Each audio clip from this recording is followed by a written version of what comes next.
can be brought to expect more than a haughty, elevate, grotesque face of comedy. God knows, though, that the prosy tale which George Birch's death permits me to tell has in it aspects besides which some of our darkest tragedies are light.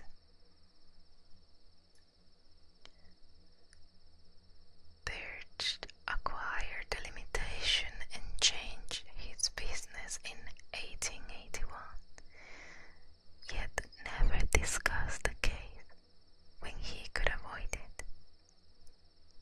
Neither did his old physician, Dr. Davis, who died years ago.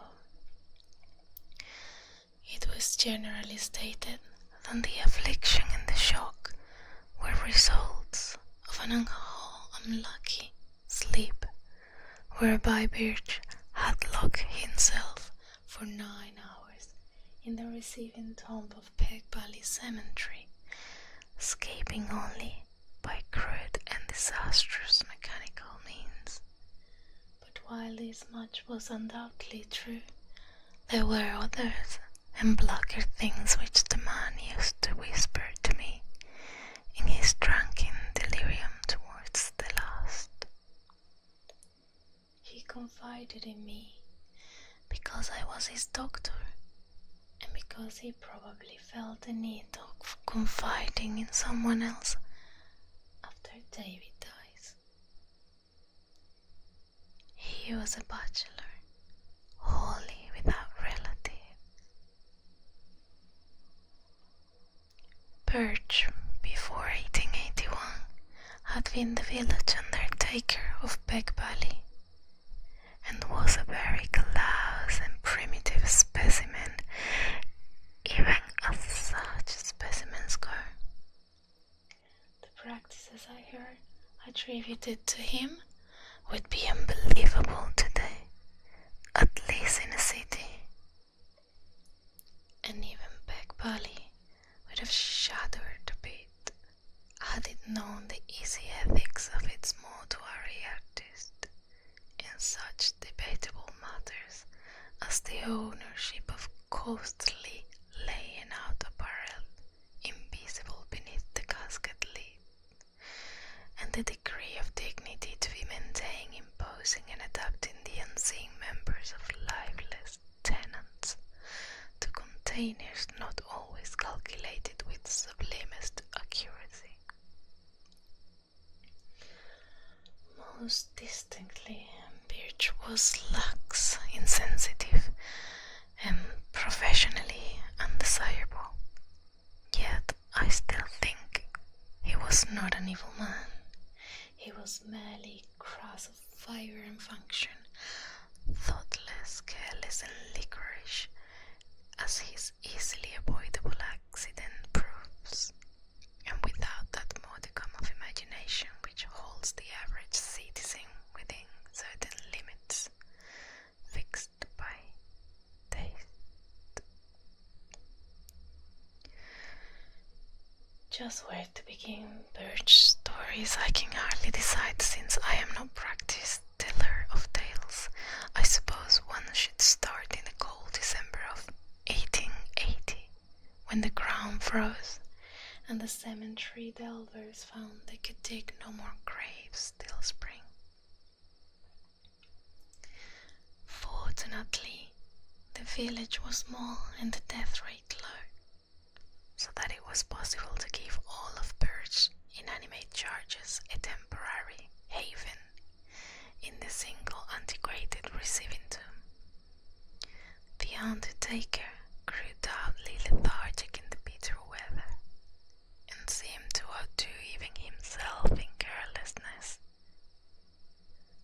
Never did he knock together flimsier and ungainlier caskets, or disregard more fragrantly the needs of the rusty locks on the tomb, which he slammed open and shut with such nonchalant abandon. At last, The spring thaw came, and graves were laboriously prepared for the 9 silent harvest of the Green Reaper, which waited in the tomb. Birch, though dreading the bother of removal and interment, began his task of transference one disagreeable April morning, but ceased before noon because of the heavy rain that seemed to irritate his horse, after having laid but one mortal tenement to its permanent rest.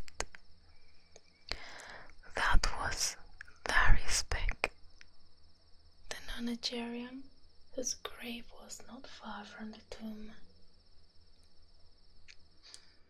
Birch decided that he would begin the next day with little old Matthew Fenner, whose grave was also nearby, but actually postponed the matter for 3 days, not getting to work till Good Friday, the 15th.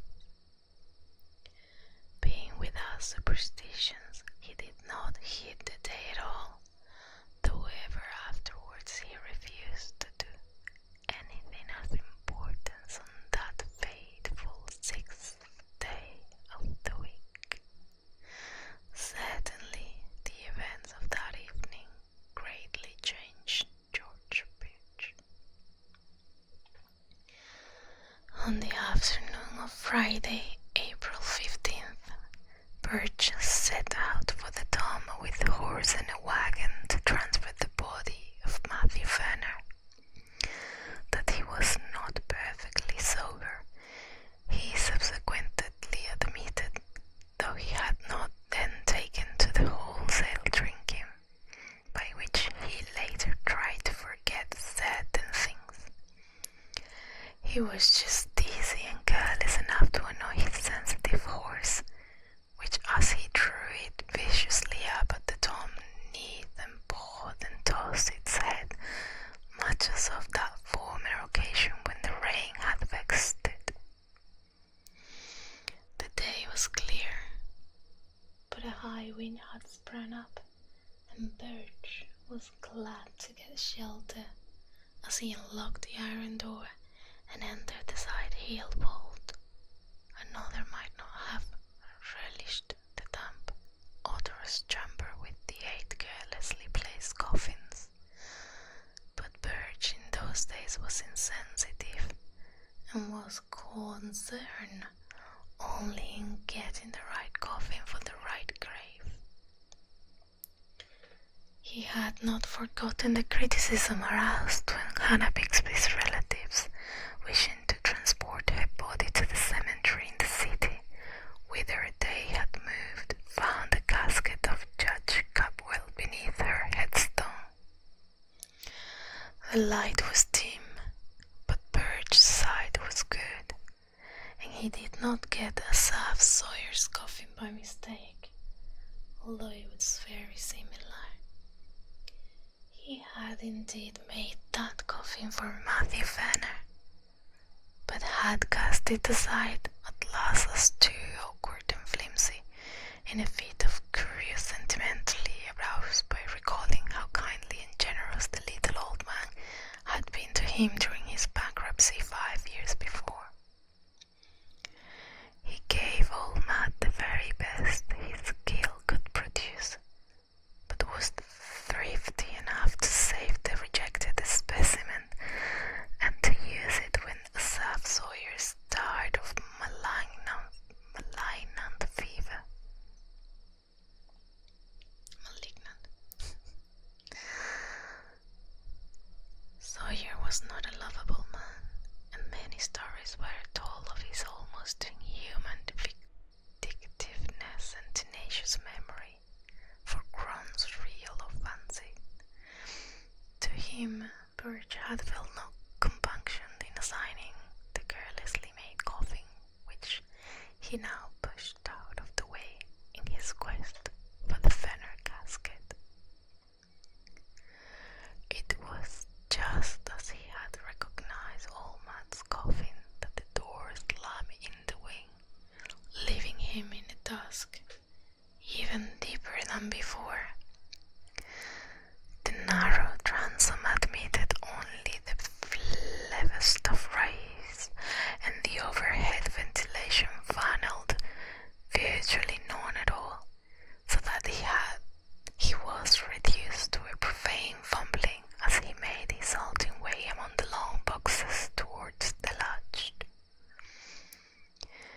this funeral twilight, he rattled the rusty handles, pushed at the iron panels, and wondered why the massive portal had grown so suddenly recalcitrant. In this twilight, too, he began to realize the truth and to shout loudly as if his horse outside could do more than neigh in unsympathetic reply. For the long and neglected latch was obviously broken, leaving the careless undertaker trapped in the bolt, a victim of his own oversight. The thing must have happened at about 3:30 in the afternoon. Birch, being by temperament phlegmatic and practical, did not shout long, but proceeded to grope about for some tools which he recalled seeing in a corner of the tomb. It is doubtful whether he was touched at all by the horror and the exquisite weirdness of his position, but the bald fact of imprisonment so far from the daily paths of men was enough to exasperate him thoroughly. His day's work was sadly interrupted, and unless chance presently brought some rambler hither, he might have to remain all night or longer. The pile of tools soon reached, and a hammer and chisel selected, Birch returned over the coffins to the door. The air had begun to be exceedingly unwholesome, but to this detail he paid no attention as he toiled, half by feeding, and the heavy and corroded metal of the latch. He would have given much for a lantern or a bit of a candle, but lacking this, bungled semi-sightlessly as best he might. When perceived that the latch was hopelessly unyielding, at least to such meagre tools and under such tenebrous conditions as this, Birch glanced about for another possible points of escape. The wall had been dug from a hillside, so that the narrow ventilation funnel in the top ran through several feet of earth, making this direction utterly useless to consider. Over the door, however, the high, slit-like transom in the brick facade gave promise of possible enlargement to a diligent worker. Hence upon this his eyes long rested, as he racked his brains from means to reach it. There was nothing like a ladder in the tomb, and the coffin niches on the other side and rear, which Birch seldom took the trouble to use, afforded not ascent to the space above the door. Only the coffins themselves remained as potential stepping stones, and as he considered this, he also speculated on the best mode of arranging them. 3 coffins height, he reckoned. They would permit him to reach the transom, but he could do better with 4. The boxes were fairly even and could be piled up in blocks, so he began to compute how he might most stably use the eight to rear a scalable platform 4 deep. As he planned, he could not but wish that the units of his contemplated staircase had been more securely made.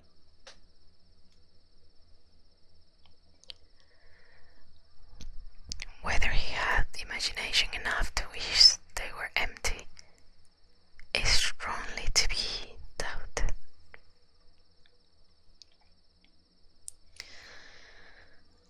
Finally, he decided to lay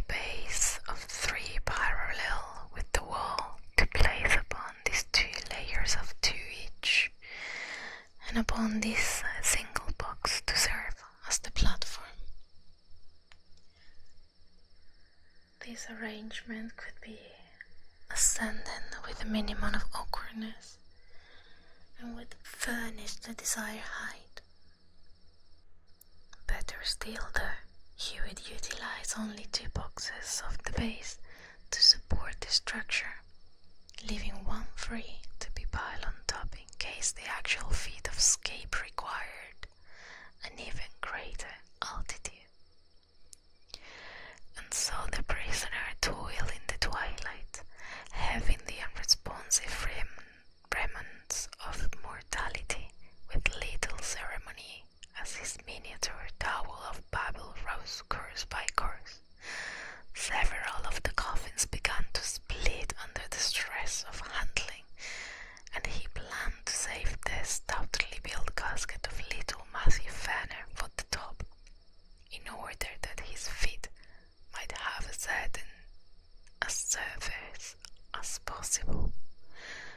In the semi-gloom he trusted mostly to touch to select the right one, and indeed came upon it almost by accident, since it tumbled into his hands as if through some odd volition after he had unwittingly placed it beside another on the 3rd layer.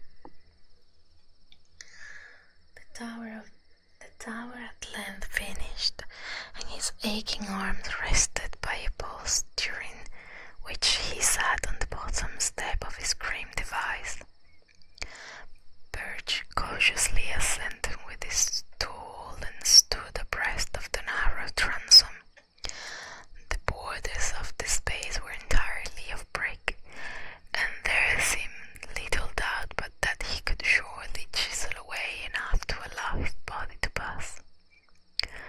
As his hammer blow began to fall, the horse outside whined in a tone which may have been encouraging and may have been mocking. In either case, it would have been appropriate for the unexpected tenacity of the easy-looking brickwork was surely a sardonic commentary on the vanity of mortal hopes, and the source of a task whose performance deserved every possible stimulus.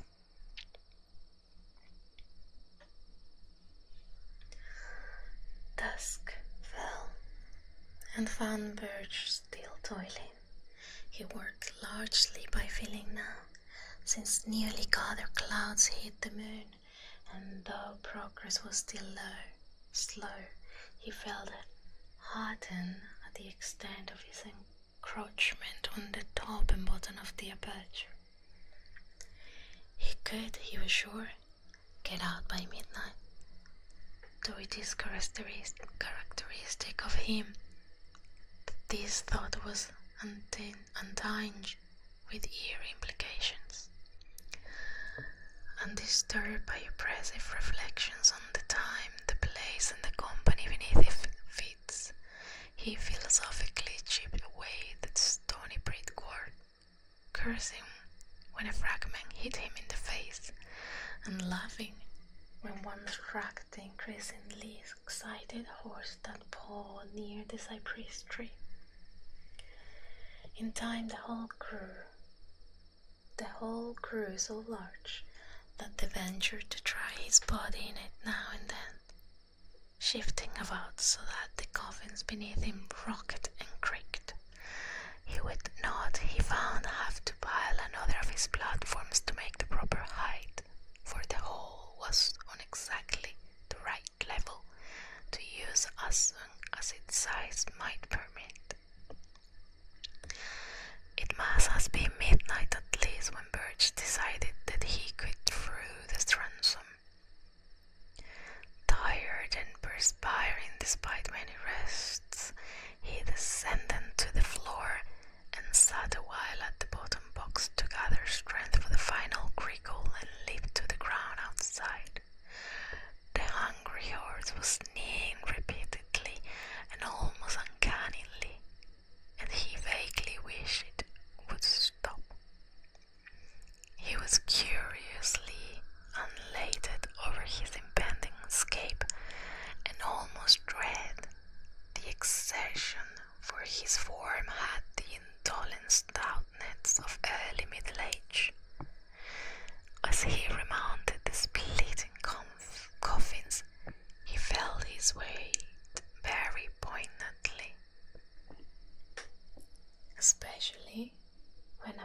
reaching the topmost one, he heard that aggravated crackle which bespeaks the wholesale rending of wood.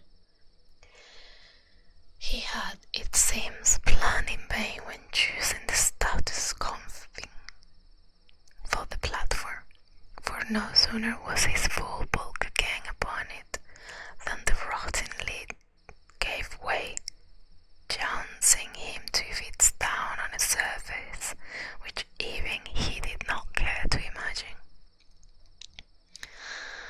Maddened by the sound of, or by the stench which below forth even to the open air, the waiting horse gave a scream that was too frantic for a neigh, and plunged madly off through the night, the wagon rattling crazily behind it.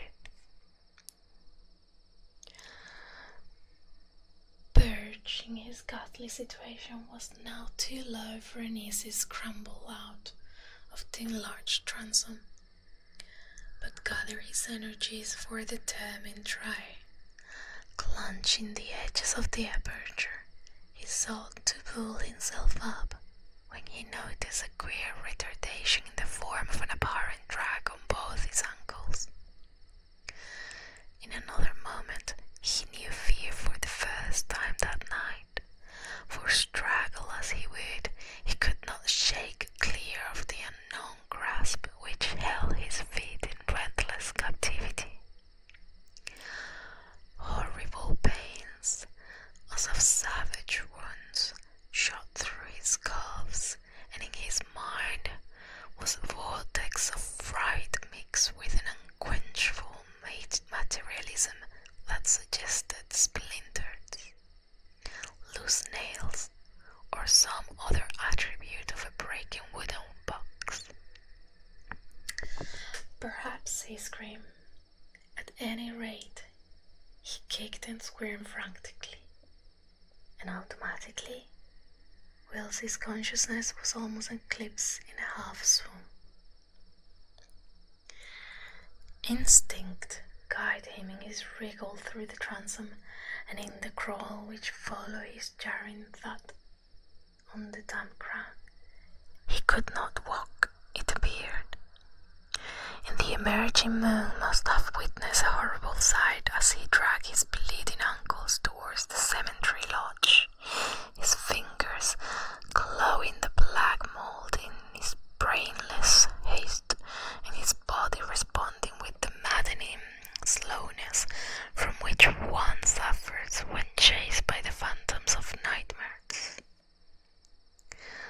There was evidently, however, no pursuer, for he was alone and alive when Armington, the lodge keeper, answered his feeble clawing at the door. Armington held Birch to the outside of the spare bed and sent his little son Edwin for Dr. Davis.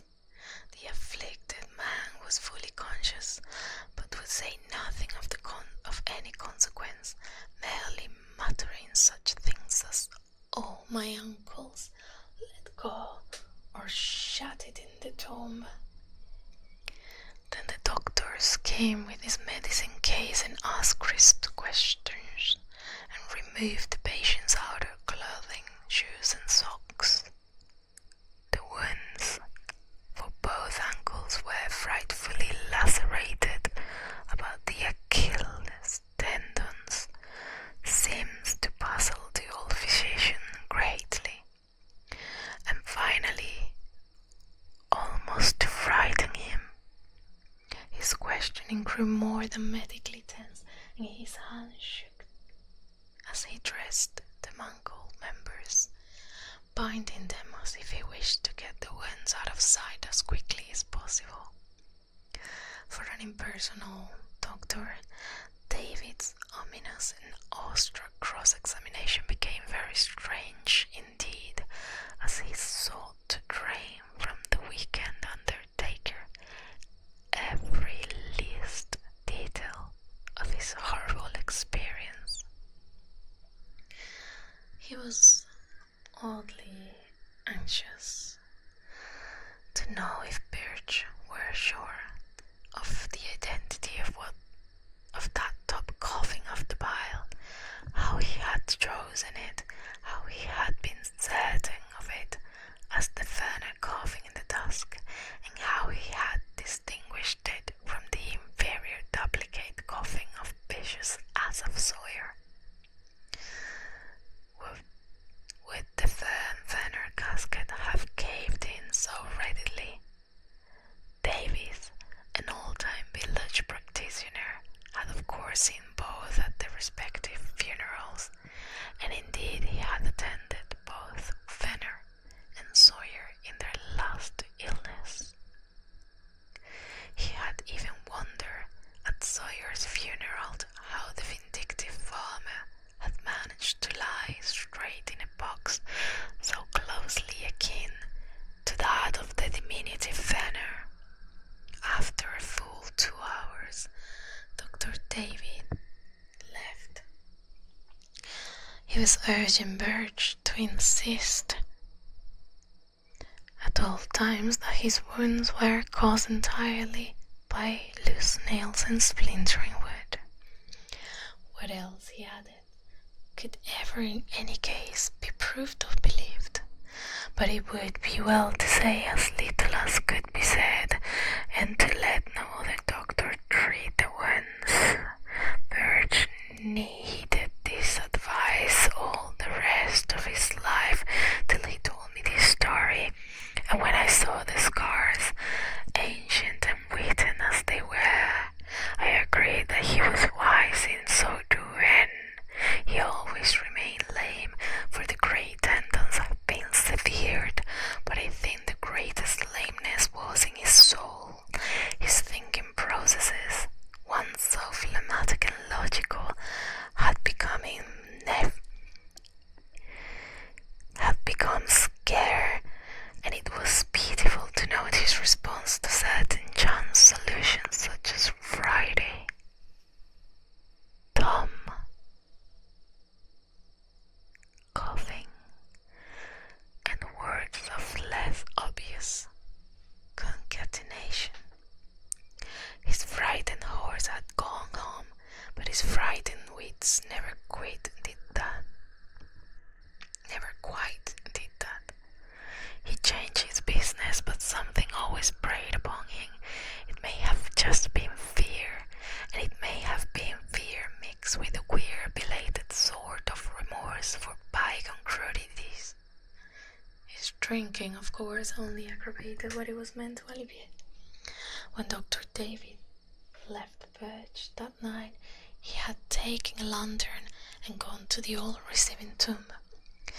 The moon was shining on the scattered bricks, fragments, and mere facade, and the latch of the great door yielded readily to a touch from the outside. Stilled by old ordeals in dissecting rooms, the doctor entered and looked about, stifling the nausea of mind and body that everything inside and smell induced. He cried aloud once, and a little later gave a gasp that was more terrible than a cry. Then he fled back to the lodge and broke all the rules of his calling by rousing and shaking his patient and hurling at him a succession of shattering whispers that seared into bewildered ears like a wheezing of vitriol.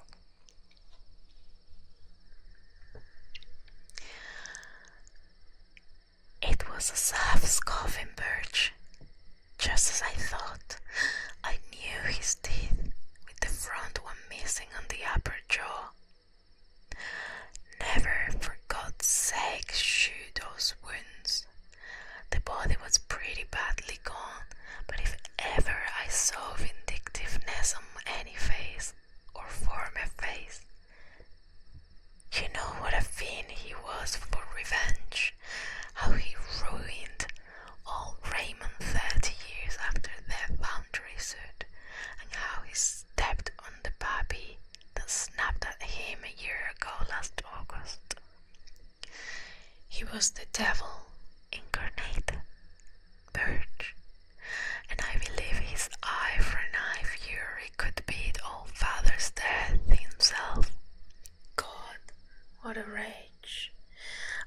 way too heavy to aim at me.